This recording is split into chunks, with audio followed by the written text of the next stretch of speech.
Fala galera, beleza? Tudo bem com vocês? Sou o professor Rodolfo, vamos continuar aqui nossas aulas de gramática, certo? A gente viu aí recentemente aulas sobre as funções sintáticas, sujeito, objeto direto, objeto indireto, adjunto adverbial, agente da passiva, complemento nominal, predicativo do sujeito, predicativo do objeto, adjunto adnominal, aposto vocativo.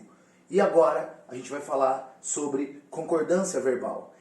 Essa aula de concordância vem na sequência das aulas de análise sintática, porque é muito importante que a gente reconheça aquelas funções sintáticas para perceber como se constroem os mecanismos de concordância dentro da língua, tá certo? Então agora a gente vai começar a falar sobre concordância verbal, compreendendo inicialmente o conceito. O que é concordância verbal? Concordância verbal é a relação de concordância entre o verbo e o núcleo do seu sujeito. Então olha a importância aqui da gente reconhecer o sujeito da oração para perceber com quem o verbo vai concordar, em número e pessoa. Esta é a regra básica de concordância verbal. O verbo concorda em número e pessoa com o núcleo do sujeito. Como assim, Rodolfinho? Dá uma olhada aqui comigo. O comportamento das pessoas parecia estranho. Qual é o sujeito dessa oração? Quem parecia estranho? O comportamento das pessoas. Lembra o conceito de núcleo do sujeito? Núcleo é a palavra específica do sujeito a qual faz referência o verbo. Núcleo é a palavra a qual as outras palavras do sujeito fazem referência. Então repara, o se refere a comportamento, das pessoas se refere a comportamento. Portanto, o núcleo do sujeito aqui é comportamento. Galera, comportamento está na terceira pessoa do singular, certo? Terceira pessoa do singular. Ele, o comportamento. Portanto, o verbo parecia também está na terceira pessoa do singular. Esta é a regra geral de concordância verbal. Olha essa outra frase aqui. Os olhos da bela menina brilharam ao ver a mãe. Qual é o sujeito dessa oração? Os olhos da bela menina. Repara, o núcleo do sujeito é olhos. Os e da bela menina são satélites de olhos. São adjuntos adnominais, né? A gente já aprendeu isso. Como o núcleo do sujeito está na terceira pessoa do plural, olhos, o verbo brilharam também está na terceira pessoa do plural. Terceira pessoa do plural, núcleo do sujeito. Terceira pessoa do plural, o verbo. Galera, essa é a regra geral de concordância verbal. Professor, mas é fácil. Exato, é fácil. Só que existem alguns fatores oracionais que podem fazer com que a gente não perceba essa relação entre o sujeito e verbo. Então é importante a gente atentar para três situações aqui que eu vou prevenir vocês. Primeira delas, a ordem indireta. Esses exemplos que eu dei aqui estavam bonitinhos. Sujeito, verbo, complemento. Então você percebeu claramente qual era o sujeito e com quem o verbo deveria concordar. Agora, muitas vezes, o sujeito está depois do verbo. Quando o sujeito está depois do verbo, às vezes a gente dá uma desencanada e não percebe qual é o núcleo do sujeito. Então olha aqui. Chegou ontem à noite os convites. Cara, essa frase é super natural, né? Quando alguém fala, pô, chegou os convites já. Você não fica falando, nossa, tem um problema aí nessa frase. Porque o verbo está no início, então a gente perde a dimensão de que existe um sujeito com o qual ele deva concordar. Mas quem chegou? Os convites. Olha o núcleo do sujeito no plural aqui. Portanto, para estar de acordo com a norma padrão, essa frase deveria ser dita, chegaram ontem à noite os convites. Beleza? Acabou as aulas. Não, acabaram as aulas, porque o sujeito é aulas. Então não deixa a ordem direta de pegar, não. Outro aspecto que pode levar à confusão, a distância entre o sujeito e o verbo. Olha onde está o verbo quebrar aqui. E aí a gente lê. A torcida dos clubes paulistas, que estavam em péssima colocação no campeonato, quebraram toda a arquibancada. Galera, repara que aqui quebraram está no plural. Só que o núcleo do sujeito é torcida, que está no singular. Então, para estar de acordo com a norma padrão, o verbo deveria estar no singular para concordar com o núcleo do sujeito, que é torcida. Então, a distância entre o sujeito e o verbo pode nos levar à confusão. Galera, outro fator que pode nos confundir é o fato de a palavra vizinha ao verbo estar em um número, mas não ser o núcleo do sujeito. Aí a gente concorda o verbo com a palavra que está mais perto e acaba não adequando a norma padrão. Olha aqui. A educação dessas pessoas impediram um prejuízo maior. Repara, quem colocou impediram concordou com pessoas. Só que qual é o núcleo do sujeito? Educação. Então, para estar de acordo com a norma padrão, a gente deveria escrever a educação dessas pessoas impediu um prejuízo maior. Certo? Então, galera, Que aspectos é importante que a gente atente a eles para não errar a aplicação da regra geral de concordância verbal? Primeiro, a ordem inversa, sujeito está depois do verbo. A distância entre o sujeito e o verbo, lembra sempre de buscar o núcleo do sujeito. E a palavra vizinha ao verbo de ser um número, mas não ser o núcleo do sujeito. Lembra sempre, o verbo concorda em número e pessoa com o núcleo do sujeito. Galera, agora a gente vai falar de alguns casinhos especiais de concordância com sujeito simples. Então são casos que podem ter dupla possibilidade de concordância, que por alguma razão escapam à regra geral. Vamos dar uma olhada? Ó, quando o sujeito é um substantivo coletivo. O que é substantivo coletivo mesmo? É um substantivo que mesmo no singular designa uma coletividade de seres daquela espécie. Certo? Substantivo coletivo. Pois bem, a priori, o verbo concorda com o substantivo coletivo. Se ele tiver no singular, verbo no singular. Então olha aqui, o cardume foi avistado ao longe, cardume está no singular, o foi concordou com ele. Entretanto, é possível que nós coloquemos um especificador para esse substantivo coletivo. Por exemplo, manada é o coletivo de animais de grande porte, então eu posso falar manada de vários animais, certo? Pois bem, quando a gente tem um especificador para o substantivo coletivo, eu ganho a possibilidade de concordar o verbo com o núcleo do sujeito, que vai ser o coletivo, ou com este especificador. Então essa situação acontece quando a gente tem substantivo coletivo, certo? O olho das meninas lá, como não era substantivo coletivo, não podia acontecer. Agora olha aqui, a manada de gnus matou Mufasa. Repara, matou está no singular, concordando com manada. É a regra geral. Concordou no singular com o núcleo do sujeito. Entretanto, como se trata de um substantivo coletivo que tem um especificador de gnus, o verbo pode concordar também com esse especificador e ficar: a manada de gnus mataram Mufasa. Certo? Então, substantivo coletivo, verbo no singular. Entretanto, se houver um especificador para esse coletivo, o verbo pode ir para o plural para concordar com o especificador. Galera, quando o sujeito é um pronome de tratamento, você, Vossa Excelência, Vossa Majestade, Vossa Senhoria, Vossa Alteza, verbo na terceira pessoa. Isso vale para os pronomes também. Tem gente que manda um Vossa Excelência e já se empolga e vai: Vossa Excelência, esqueceste vosso casaco. Não. Se o sujeito é um pronome de tratamento, verbos e pronomes na terceira pessoa. Então olha aqui. Vossa Excelência esqueceu seu casaco no saguão. Você sabe que eu a amo. Repara, tanto o verbo quanto o pronome que se refere ao Vossa Excelência ou você estão na terceira pessoa. Pronome de tratamento, concordância com a terceira pessoa, ainda que a referência seja com a segunda. Certo? Galera, expressões partitivas ou 1 bilhão, 1 milhão e por aí vai. Rodolfo, o que é uma expressão partitiva? A maioria de, grande parte de, metade de. São expressões que se referem à parte do todo, certo? Repara que essas expressões têm um núcleo fracionário, né? O núcleo que é essa expressão partitiva, e tem um especificador, metade dos alunos, metade da população. Isso vale para 1 bilhão, 1 milhão. Ó. 1 milhão de pessoas, 1 bilhão de turistas, por aí vai.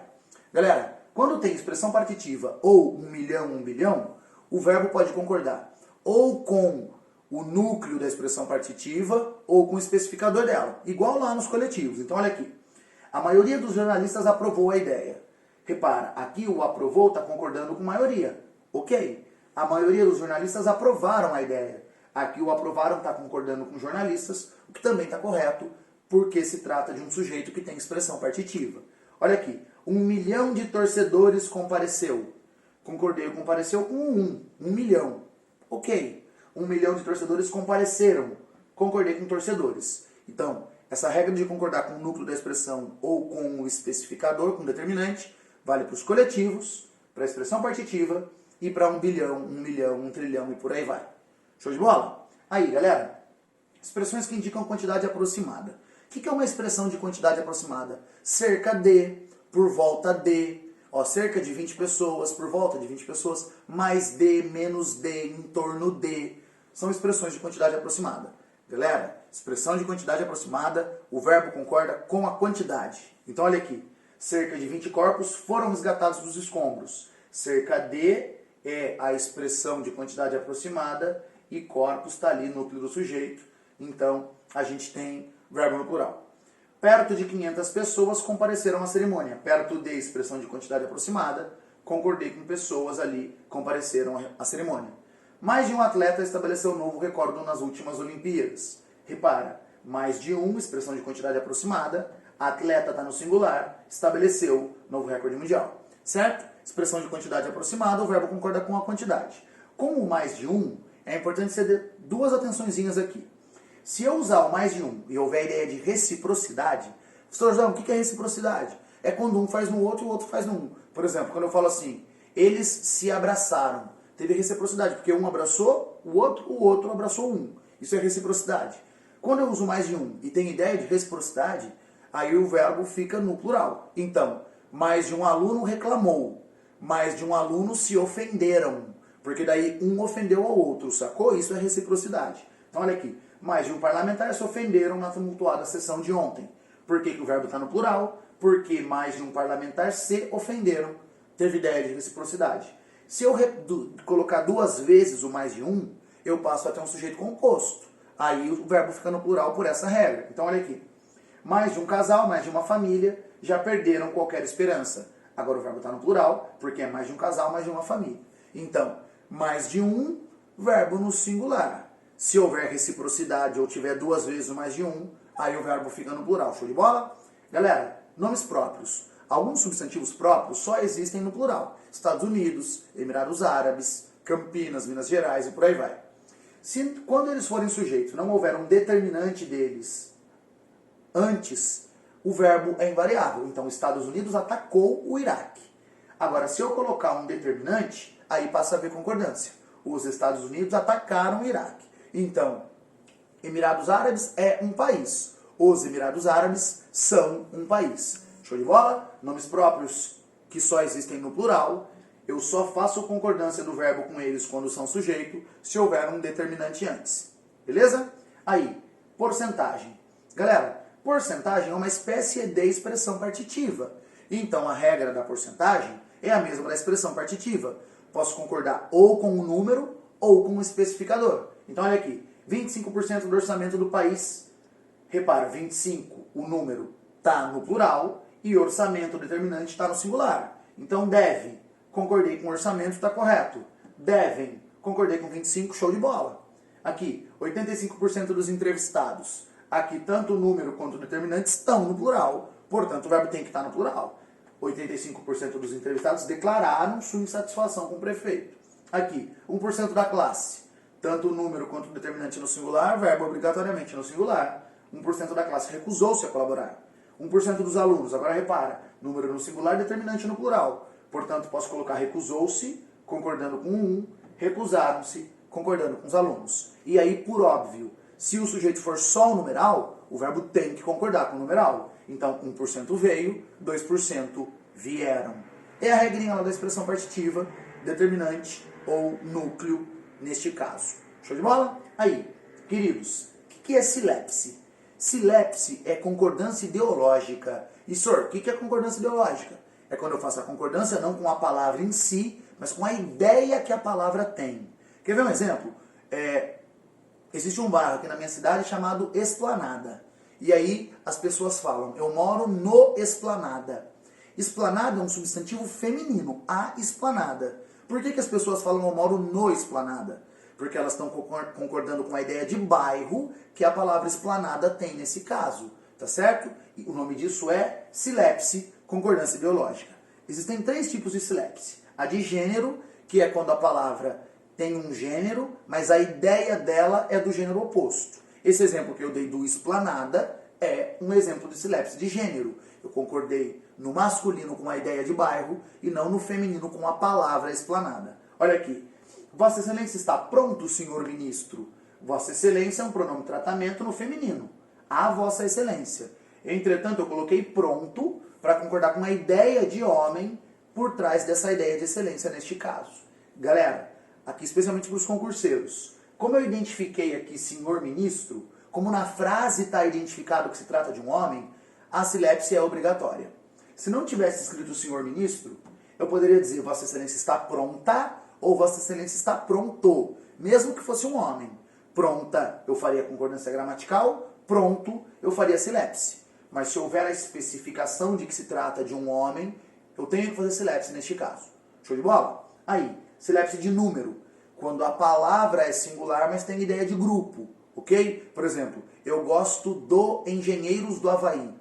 Eu falei do Engenheiros do Havaí porque eu comentei com a ideia de grupo e não com a ideia de engenheiros no plural. Silepse de número, ó. Essa família é muito unida e também muito oriçada. Brigam por qualquer razão, mas acabam pedindo perdão. Quem briga por qualquer razão? Família, sujeito oculto é família.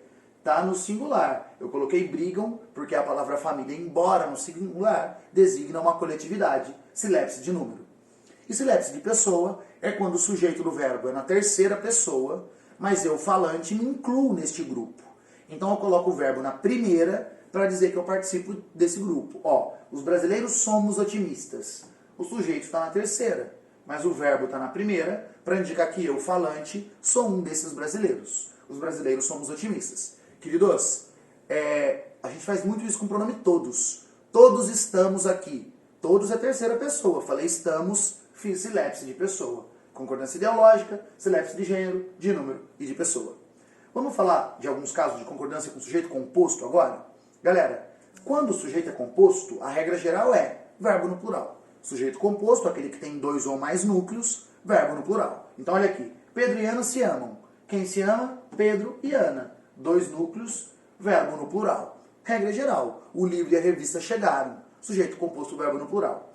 Agora, galera, quando esse sujeito composto está depois do verbo, eu posso ou concordar com o núcleo mais próximo ou fazer a regra geral. Isso se aplica quando o sujeito composto está depois do verbo. Lembra disso? Então olha aqui, faltaram coragem e competência. O que faltou? Coragem e competência. Sujeito composto, verbo no plural, regra geral, show de bola. Agora, como o sujeito está posposto, eu também posso concordar só com o núcleo mais próximo. Faltou coragem e competência. Aí, isso acontece pelo fato de o sujeito estar posposto. Se ele estivesse antes do verbo, isso não seria possível. Coragem e competência faltaram, aí não tem churumela. Beleza? Aqui. Pouco falaram o presidente e os ministros. Sujeito composto posposto, verbo no plural, regra geral, ok. Pouco falou o presidente e os ministros. Como o sujeito composto tem o primeiro núcleo no singular, eu posso fazer a concordância com este núcleo mais próximo. Beleza? Se tivesse invertida a ordem dos núcleos aqui, ministros fosse o primeiro, aí era verbo no plural de qualquer jeito. E lembra, se tiver em ordem direta, não tem como argumentar. O presidente e os ministros falaram pouco. Beleza? Queridos, se houver ideia de reciprocidade, de novo, a ideia de um no outro, outro no um. Ainda que esteja posposto, tem que ser verbo no plural. Agrediram-se o deputado e o senador. Um agrediu ao outro, então não tem churumela, verbo no plural. Troca agredir-se por chegar. Aí poderia ser chegou o deputado e o senador ou chegaram o deputado e o senador, porque daí não haveria reciprocidade. Ofenderam-se o jogador e o árbitro. Aqui o verbo tem que estar no plural porque um ofendeu ao outro, teve reciprocidade. Agora, troca ofender-se por machucar. Aí ia ficar estranho, porque teria que ser machucar-se. Então machucar não ia dar certo. Troca por sair. Poderia ser saíram o jogador e o árbitro, ou saiu o jogador e o árbitro. Show de bola? Galera, quando os núcleos do sujeito composto são ligados por ou nem, você tem um trabalho.